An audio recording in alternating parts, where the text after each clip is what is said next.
Hi, and thanks for joining us in the Departure Lounge. This video series will take you on a journey full of inspiration and practical advice for the best goodbye. Hi, Sara Hawkins here. Diana did such a great job in our last video of talking about the power of having a celebration of life, that it is, we believe, for everyone. But we are also passionate about the power of having a personalized ceremony as part of your celebration of life. Yes, we hear it all the time.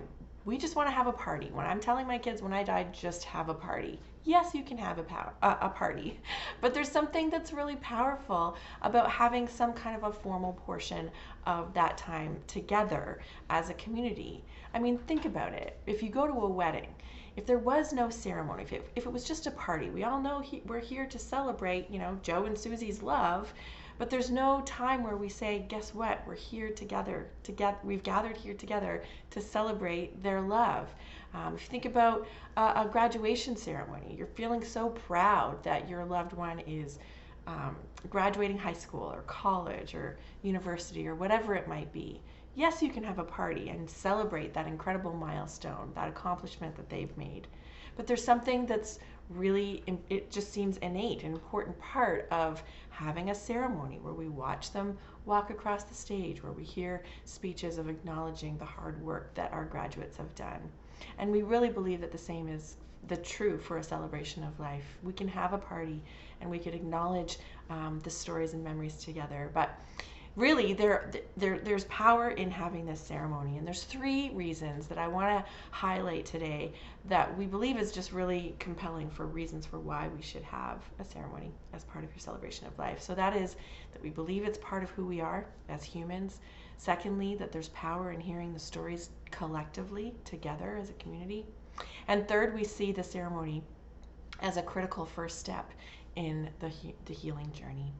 So first of all, it's part of who we are. It's as humans, when you think about it, as far back as you go, wherever, whenever you go, there's always been this innate human need to stop when a loved one dies, to press pause on the busyness of our everyday lives, to gather together in ceremony, in tradition or ritual, or whatever that might be for different communities and different places and times.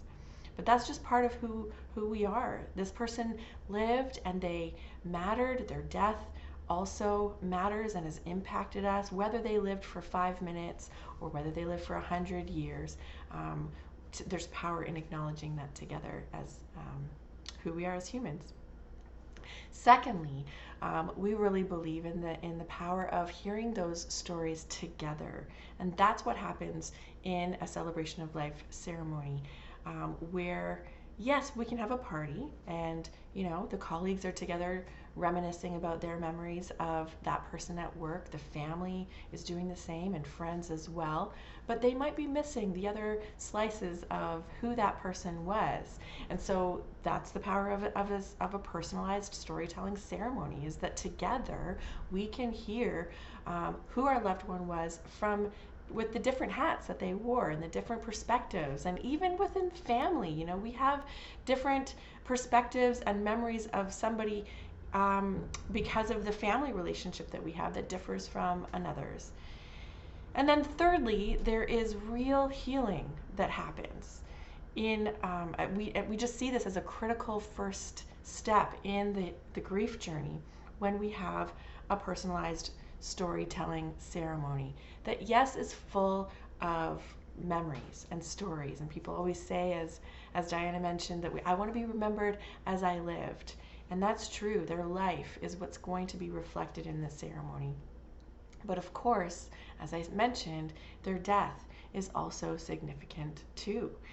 And ceremonies and rituals can remind us that their absence is also worthy of acknowledgement, that this is something that we can do together. We are not alone in our grief. And when we hear those stories and memories, when we participate in some of those ceremonies, that maybe we don't want to get up there and speak, but we'll be part of another type of ceremony or ritual that is significant and meaningful. That there is great power in that as well. This is not something, of course, that is the be all and end all. It's not the end, it's just the beginning of our grief journey as when we are grieving the loss of somebody we love dearly. But we do see this as that critical first step that in our experience, so many people have experienced that sense of lightness, that levity.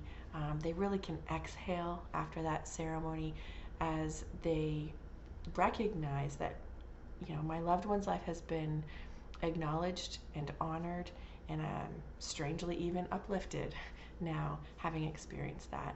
So those are just a couple of reasons that we believe ceremony is part of who we are as humans, and acknowledging milestones. We believe that there's power in hearing the stories together collectively in ceremony, and participating in the different ceremonies that can happen within a service. And then we also see this as such a critical first step in the grief journey, when we can come together as friends and family and members of the community to acknowledge a life lived and lost as well.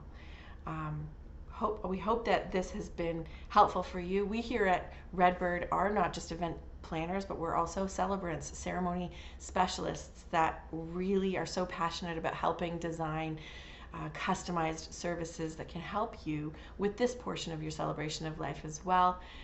Thanks for joining us here in the Departure Lounge. If you have other topics that you would like us to cover in future videos, please let us know. Of course, as always, your likes, your shares, your follows on Instagram and Facebook, here on YouTube, are always appreciated. We look forward to engaging with you further here. Thanks again. Take care.